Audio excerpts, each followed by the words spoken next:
কুড়িগ্রামের নাগেশ্বরীকে ফ্যাসিস্ট মুক্ত করতে বিক্ষোভ মিছিল ও সমাবেশ করেছে উপজেলা ও পৌর বিএনপির এবং তার অঙ্গ সংগঠন।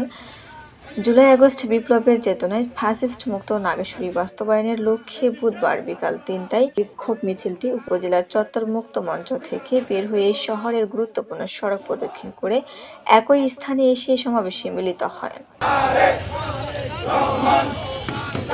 উপজেলা বিএনপির আহ্বায়ক গোলাম রসুল রাজার সভাপতিত্বে এ সময় সমাবেশে প্রধান আলোচক হিসেবে বক্তব্য রাখেন জেলা জাতীয়তাবাদী আইনজীবী ফোরামের সাধারণ সম্পাদক public prosecutor advocate Bazlur Rashid.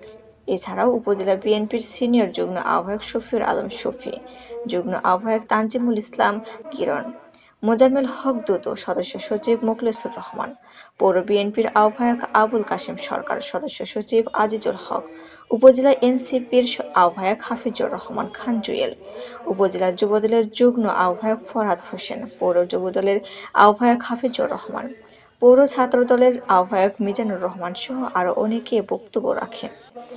এ সময় বক্তারা জানান, প্রশাসন সহ বিভিন্ন প্রতিষ্ঠানে ফ্যাসিস্টদের দোসররা চেয়ার দখল করে আছে, তাদের বিরুদ্ধে আইনি ব্যবস্থা নেওয়ার দাবি তুলেন বক্তারা।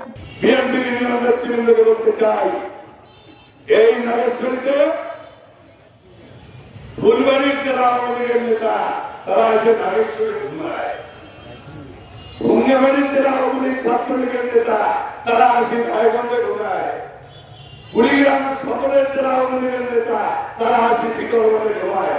যেখানেই পাবেন পুলিশকে খবর দেবেন, পুলিশ যদি তাদেরকে আটক না করে বিএনপির লোকজন সংগঠন তাদেরকে ধরে ছাড়াই সমর্থন করবে। কোন সুযোগ আর দেওয়া হবে না।